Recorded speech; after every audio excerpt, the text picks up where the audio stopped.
kulungin man. Di mo gila kalaban?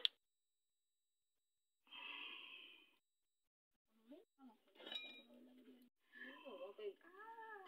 Ante sa kulungin mo asa pa sila.